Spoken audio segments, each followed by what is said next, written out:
This Saturday night, the costs of war. The U.S. military ramps up attacks and deploys reinforcements to weaken Iran's stranglehold on the crucial Strait of Hormuz. And the conventional capabilities of the United States is clashing with the economic realities of warfare. Plus, how the war is generating billions for government coffers in Canada and why consumers are paying the price. A legal dispute over Indigenous identity, the lawsuit against an expert in debunking false heritage claims. And watch your heart. People that live remotely can have this. They can get in touch with their cardiologist really easily. Canadian researchers reveal how your smartwatch could save your life. Global National. Reporting tonight, Jeff Semple.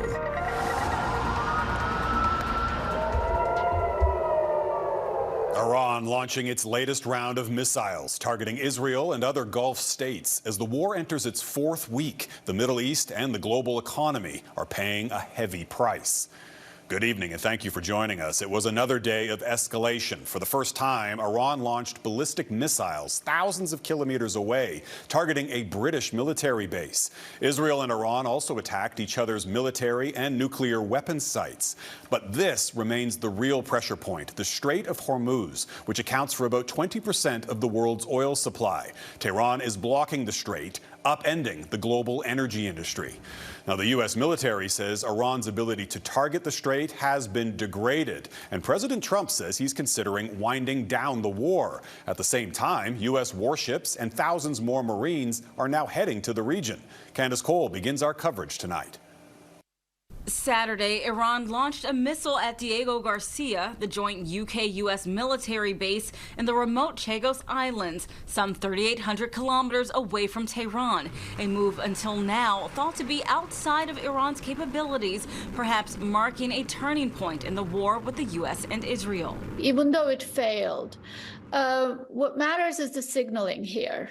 It punctures the idea that Iran is out of cards, that they're begging for an off-ramp. Tehran can still widen the map of war and create new anxieties for the United States or its allies, including Europe. This as U.S. President Donald Trump looks for his own off-ramp, posting Friday that he's considering winding down military efforts in the Middle East. But even though Trump has declared victory, I think we've won. We've knocked out their Navy, their Air Force. The prospect of sending even more U.S. troops and warships to the region is still on the table as he grapples with how to secure the critical Strait of Hormuz, the throughway for a fifth of the world's oil and a key piece of leverage for the Iranians.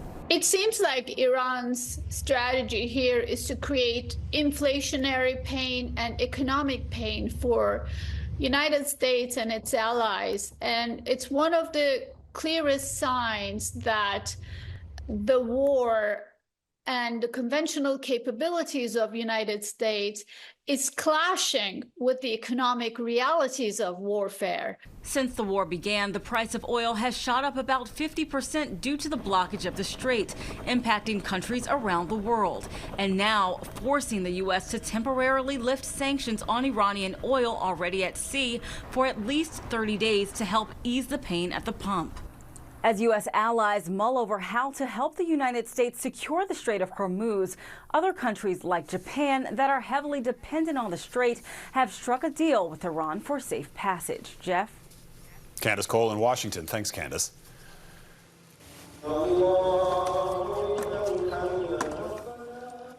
Against the backdrop of war, Muslims across the Middle East held prayer services today, marking the end of Ramadan, the Islamic holy month of fasting, and the beginning of Eid. In Beirut, displaced families living in schools say there's little to celebrate, with so much destruction and death as Israeli bombardments continue to pummel the Lebanese capital. In Tehran, people gathered for Nowruz, the Persian New Year, despite the conflict raging all around them. Iran's blockade of the Strait of Hormuz has left oil tankers stranded and caught in the crossfire. Some Canadians stuck aboard one vessel in the Persian Gulf have now finally returned home. Quebec-based shipping company Degraded says 3 Canadian trainers from Quebec's Maritime Institute were aboard its 2 ships. They were stranded for nearly a month after Iran began blocking ships from passing through the strait. Degraded says Saudi Arabia's government helped facilitate the repatriation, flying them first to Europe and then home to Canada. As the war in Iran pushes oil prices higher, Canadians are paying more at the pumps. But Canada's economy is simultaneously reaping the rewards thanks to billions in additional oil revenue. Our Mackenzie Gray is crunching those new numbers for us. So, Mackenzie, how does it all add up for Canadians' bottom line? Well, governments are pondering the diplomatic and military impacts of the war in Iran, Jeff. There is some economic upside for Canada, particularly in Alberta. We haven't even entered into the new budget year yet, so let's see how this new budget year ends up going. That budget projected an over $9 billion deficit thanks to lower oil prices for most of 2025. But the spike in energy prices could be a big boon. This chart from the University of Calgary shows the huge reversal this fiscal year. In red are days the Alberta government spent more than they brought in. But that massive blue run-up shows huge daily surpluses thanks to the spike in oil prices. A rule of thumb, every dollar that the key benchmark of West Texas Intermediate oil rises annually brings in between $680 and $750 million to Alberta coffers. So far, prices are up $30 a barrel, but the Premier does have a warning. I'm hoping, as is everyone, that this war in the Middle East resolves quickly with minimal loss of life and that we don't end up with these prices very high for very long, because that begins hurting every other sector. It's not just other businesses, it's also everyday Canadians. That same University of Calgary economist estimates increased oil prices will cost the average Canadian family nearly $1,000 more a year, mainly on higher gas prices, but it'll also trickle down to food costs, which could keep going up if there are additional attacks on Middle East energy facilities like there have been in Iran as well as Iraq and Qatar, where companies and governments have ripped up some long-term contracts due to the strikes. That could actually disrupt the flow of energy out of the Middle East much longer than this conflict would ultimately ensue. Lower oil supply and higher prices will mean increased inflation starting next month, according to the Bank of Canada. We are prepared to look through the immediate impacts of higher energy prices on inflation, but we are not going to allow that to spill over and become persistent inflation. That means central banks are standing by to raise rates, which markets now predict will happen 3 times before the end of 2026. A huge change in sentiment, Jeff, after traders had believed rates would stay at 2.25% all year to help a struggling economy deal with U.S. tariffs and trade uncertainty. All right, Mackenzie Gray in Ottawa. Thanks, Mac. Members of Canada's large Ukrainian diaspora gathered in Montreal for a special ceremony today to honor Canadians killed and injured fighting for Ukraine. Tu as envoyé dans le monde.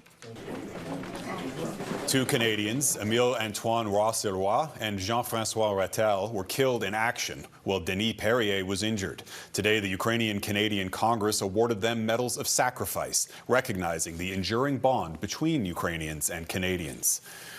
Ukrainians worry that the conflict in the Middle East is helping Russia's war machine, not only because it's drawing attention from Ukraine, but also because Russia, like Canada, is benefiting from that surge in oil revenues. The energy crisis has also prompted the U.S. to temporarily ease some sanctions on Russian oil shipments. Vincent Vacavini reports.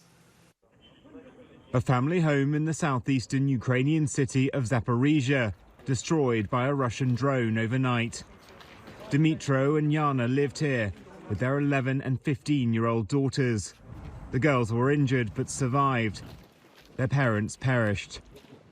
Dmitro's mother, Nadia, now responsible for her orphaned grandchildren. I am a refugee. I was staying at a friend's apartment when the strike happened. I checked a Telegram channel and I saw their fence and my son's car. For Yana's friend Daria, the loss has compounded her sense of despair after a long 4th winter of war. I stopped believing long ago. When will this all just end? When will they finally reach an agreement? How long can we keep negotiating? Just give it to the Russian side so hard that it hurts them as much as it hurts us. These attacks are still happening regularly, but it's now a battle for attention too. In Moscow, despite its alliance with Iran, the turmoil unleashed by America and Israel's war has ended up helping, not hindering the Kremlin's own aims. Putin's depleted war coffers topped up not only by the rocketing price of their oil, but the lifting of U.S. sanctions on its sale. President Trump hopes the relief will help keep global energy prices down. But the move has so alarmed President Zelensky that he dispatched his negotiators to Washington on Saturday to try to get it reversed. For the Ukrainian leader, who has spent the week lobbying European governments for more assistance, there has been at least a small victory. The Kremlin reportedly offered Washington a quid pro quo. It would stop sharing intelligence with Iran if the U.S. halted its own supplies to Ukraine. The proposal was rejected, but with American defense spending now increasingly focused on Iran and peace talks with Russia going nowhere, it's little surprise President Zelensky has admitted to having a bad feeling ever since that war erupted 3 weeks ago. Vincent McAviney, Global News, London. Former FBI Director Robert Mueller, who led the investigation into allegations of Russian election interference, has died at 81. Mueller was first appointed FBI Director in 2001. He served under the George W. Bush and Obama administrations. In 2017, the Justice Department appointed him special counsel to investigate those allegations that Russia had interfered in the 2016 election to help Trump. That probe ultimately found no such evidence. President Trump posted this reaction online, saying, "Good, I'm glad he's dead." Mueller's cause of death has not been made public. Humanitarian aid is now on its way to Cuba, part of an international effort to help the country dealing with an ongoing oil shortage. Ships left Mexico for Cuba today, carrying food, medical supplies, and solar panels. Cuba had previously relied on oil from Venezuela until dictator Nicolas Maduro was arrested by the U.S. in January. That fuel shortage is causing widespread blackouts and water issues.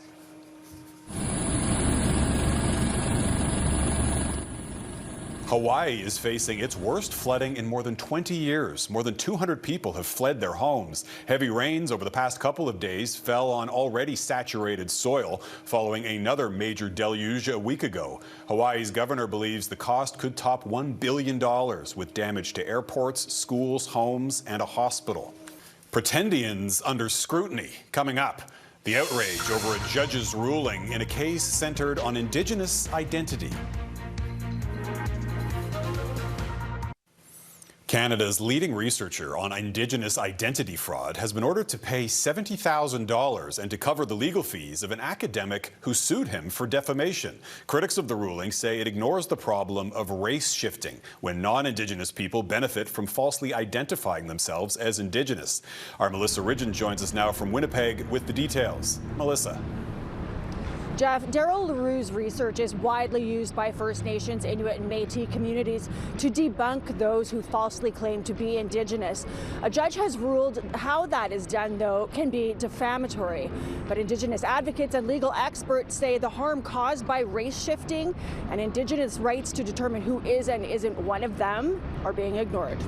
A lot to be left desired in terms of the court's relationship with understanding Indigenous peoples, that those even at the lower court level justices might get these things wrong. According to the court decision, Michelle Coupal started identifying as Algonquin in 2010.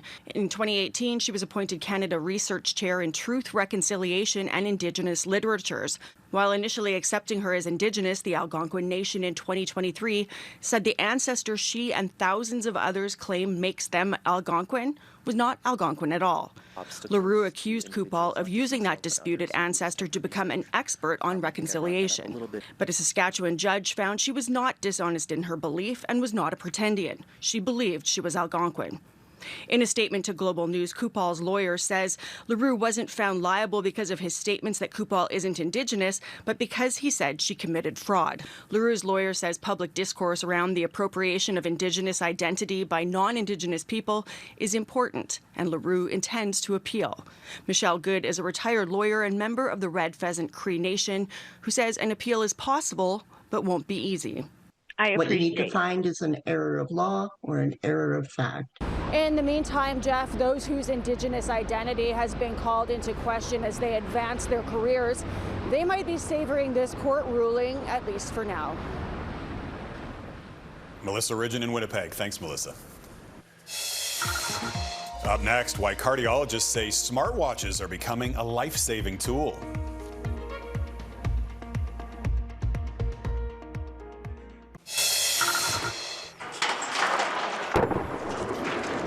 is an historic German ski lift being toppled by explosives. The lift, running to the top of a glacier, had been in operation since 1967, but changing climate conditions have melted much of the ice, making the slope much steeper and unskiable in recent years. Well, when it comes to your health, smartwatches can do more than count your steps. Now, some Toronto researchers have found a way to use the smart tech to predict problems with your heart. Global's health reporter Catherine Ward explains.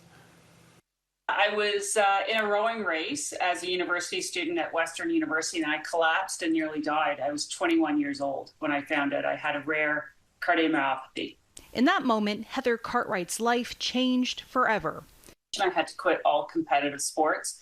And 12 years ago, I was diagnosed with heart failure. More than 750,000 people live with heart failure in Canada, according to the Heart and Stroke Foundation. Medication, medical devices like pacemakers, and lifestyle changes are ways to manage the condition. Cardiologist Dr. Heather Ross wanted to explore how smartwatches might also help.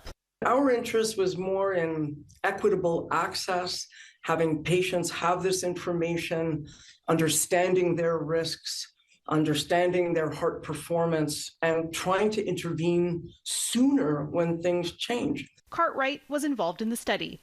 Basically, passively collecting some information from the watch that we wore 24 hours a day, and then matching it with some testing that can be done in the hospital. Ross says the results have been compelling. What we were able to show is that information from the Apple Watch, in fact, does predict cardiac performance in patients who had a change in their exercise performance over the duration of the study. That predicted with a high likelihood that they would end up in hospital with worsening heart failure. In some cases, the data was able to signal problems days in advance. What that could lead to is this idea that if we see that change, maybe we could do something in that moment and prevent the chance that the patient ends up hospitalized with heart failure. A potential tool creating more hope for patients like Cartwright. Living with these inherited or conditions that develop over your life, it hurts in ways that impact you emotionally. It feels lonely, you're scared. I think this is a health equity advantage. People that live remotely can have this. They can get in touch with their cardiologist really easily by remote monitoring. These type of technologies empower you. Catherine Ward, Global News, Toronto.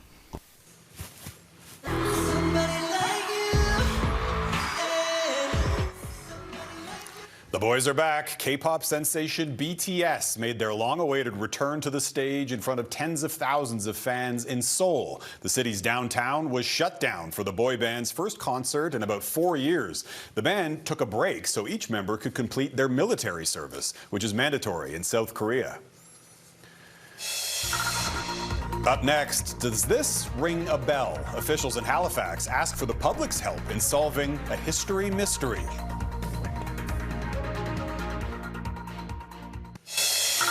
What we have here is a mystery. The Halifax Harbour Bridge is a mystery. Officials in Halifax are asking for the public's help tracing the story of this brass bell that was recently discovered in storage. An inscription on the bell shows it was forged in 1899, and authorities say it hung from the city's McDonald Bridge linking Halifax to Dartmouth in the 1950s. But its origin and where it spent its first 50 years remain unclear. Anyone with photographs, documents, or stories about the bell are being asked to contact the Halifax Bridge Commission. And another often overlooked chapter in Canadian history received global recognition today. The history of the Black Loyalists has officially been added to Canada's Memory of the World Register, a UNESCO program dedicated to preserving national heritage. As Kendra Gannon reports, it's giving a voice to Black stories that have long gone unheard. The Black Loyalists were not meant to survive, but they did. I am here. For generations, the stories of the Black Loyalists have been part of Nova Scotia's history, but not always part of the spotlight. Saturday was the beginning of that change.